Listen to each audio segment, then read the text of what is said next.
Oasis, obrolan seputar Islam. Hanya di Start 102,6 FM. Bekerja sama dengan program studi manajemen dakwah Stein Mandailing Natal.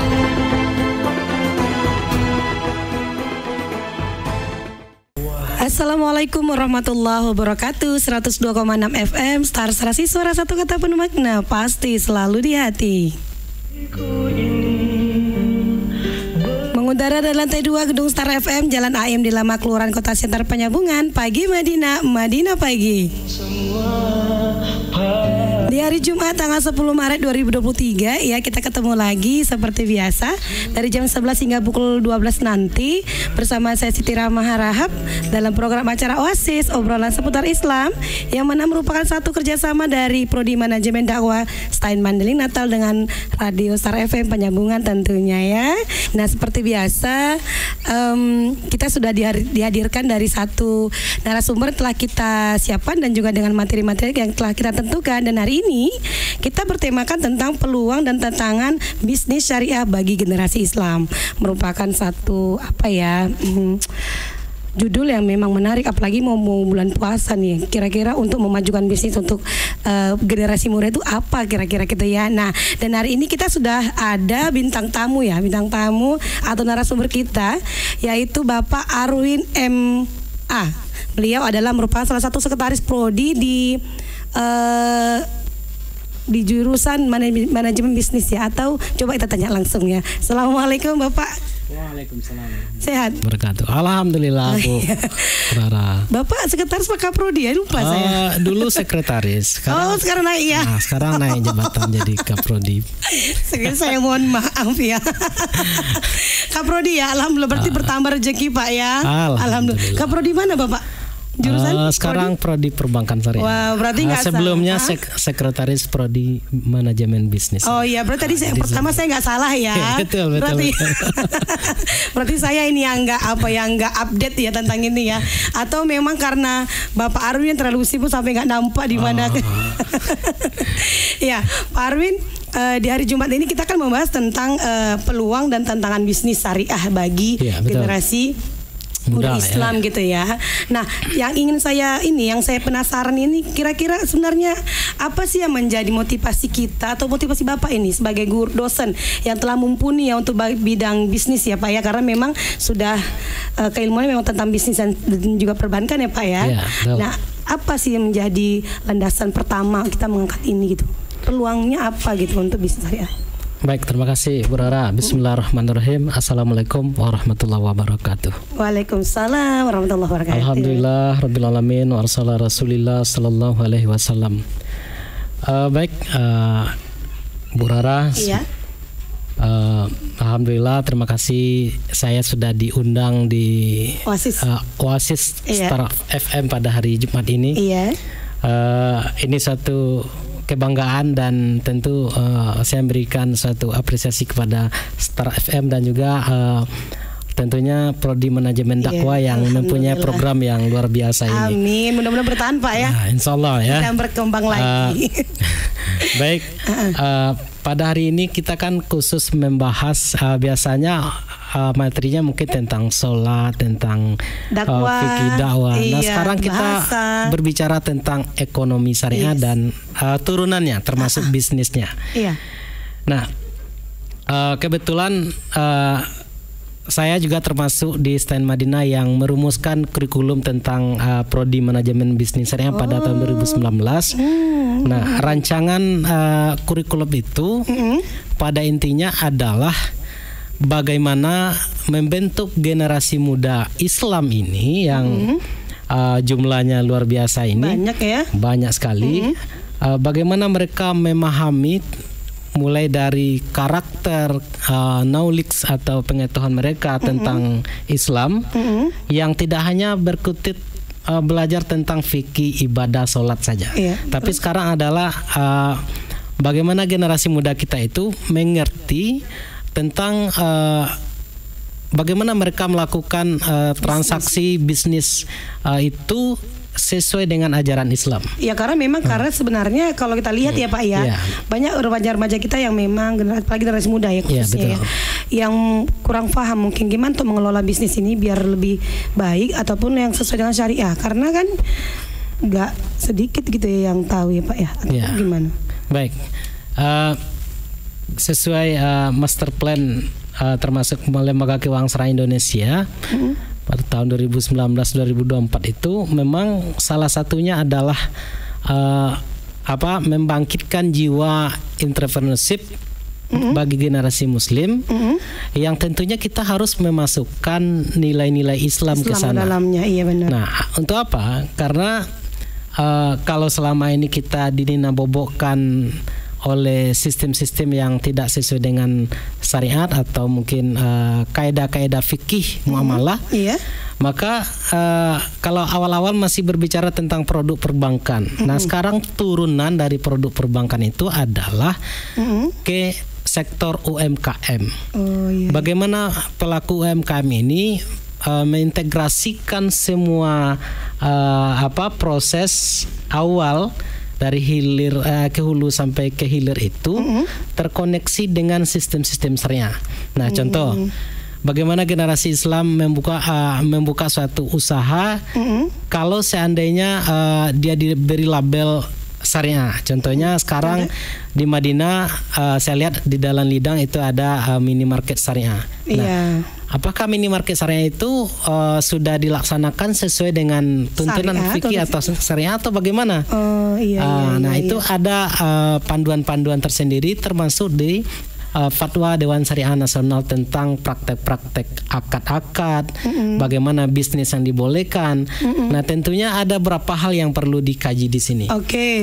Dan sebelum jauh ya kan Pak, sebenarnya pengertian dari bisnis syariah itu apa gitu Pak, biar sahabat juga paham ini, karena orang mungkin kita nggak mengerti itu apa dia sebenarnya syariah, di mana letak yang menjadi satu batasan antara bisnis umum dengan syariah itu gitu.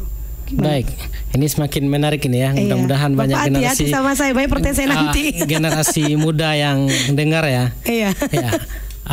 Pengertian bisnis secara umum itu berbagai pakar menyatakan banyak sekali ya versi mereka. Setidaknya bisnis itu kan suatu perusahaan yang berkaitan dengan produksi dan distribusi barang atau jasa. Yang membedakannya apa? Ditambah ke ujungnya produksi barang dan jasa itu dari awal sampai akhir itu harus disesuaikan dengan kaidah-kaidah syariah yang termaktub di dalam fikih muamalah.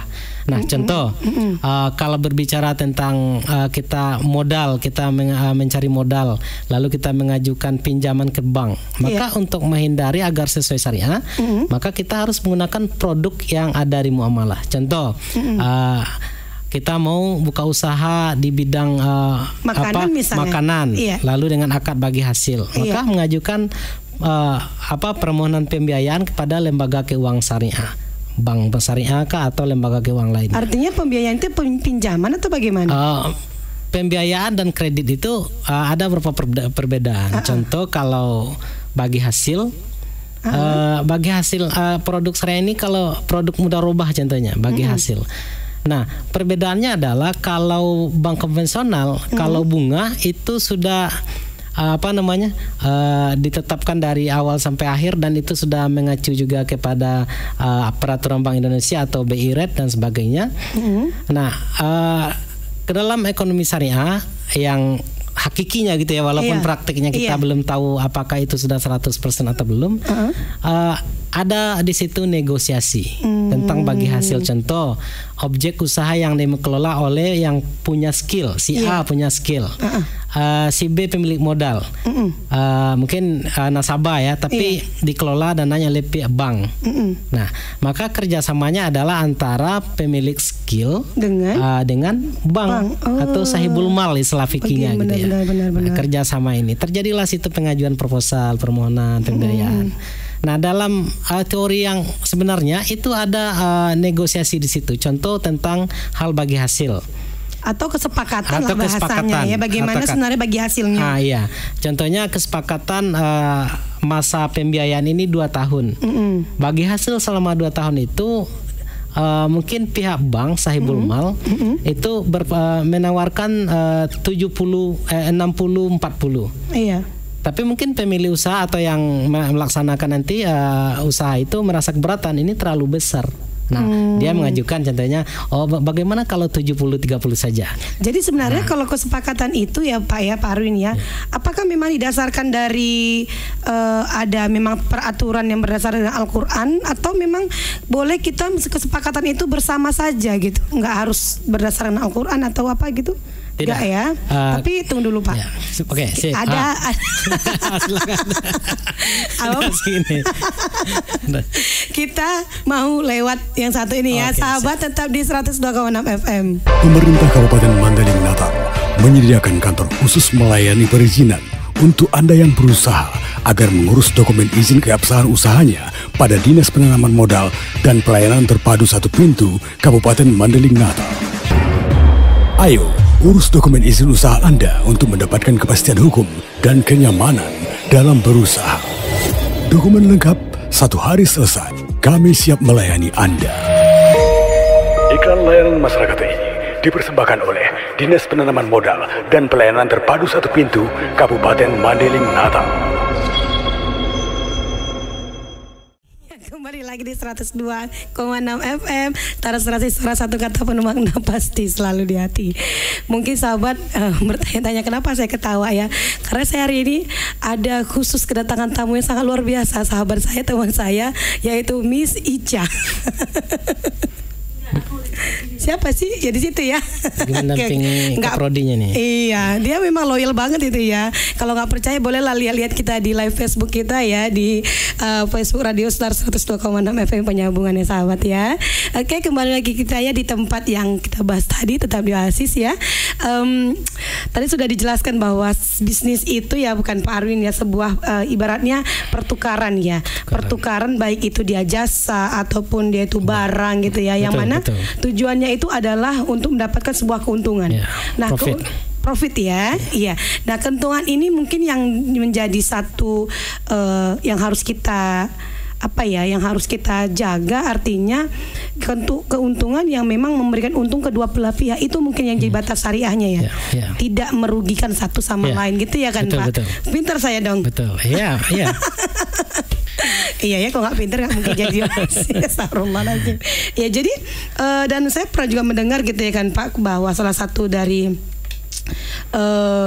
pendapat ahli lah ya, bahwa kalau kata si Prof Owen aja saya karena Prof Owen tuh orangnya yang luar biasa itu loh, dia banyak itu memberikan pemikiran-pemikiran tentang bisnis ya kan, pas tokoh ya. Betul. Dia mengatakan bahwa bisnis itu adalah suatu perusahaan yang berkaitan dengan produksi dan distribusi barang ya, yang mana dijual kembali ke pasar atau memberikan harga dalam setiap barang ataupun jasa yang mana itu mendapat keuntungan gitu ya Pak ya. Betul.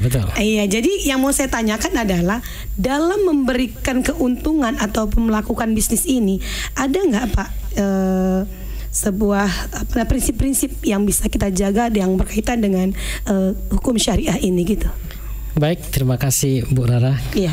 Pemirsa dimanapun berada yang mendengar siaran ini, semoga menambah pengetahuannya ya. Amin. Tentang ekonomi syariah yang sekarang khusus kita bahas tentang bisnis syariah. Iya. Nah, jika berbicara prinsip syariah tentang bagaimana mendapatkan keuntungan itu, ya, yang pertama kita mungkin boleh dulu kembali ke dalil Al-Quran ya, surat An-Nisa ayat 9, yang mana dalam itu dijelaskan, Bismillahirrahmanirrahim. Ya ayyuhalladzina amanu la takulu amwalakum bainakum bil batil. Artinya? Ya, illa tijaratan antaradim minkum. Nah, artinya prinsipnya Allah menghimbau kepada orang-orang yang beriman, jangan memakan hartamu sesama kamu secara batil. Batil itu artinya dengan cara yang tidak sesuai syariah, yang tidak baik, yang gitu tidak baik ya. Boleh mungkin melalui perampokan, maling, boleh saja diartikan riba dan sebagainya.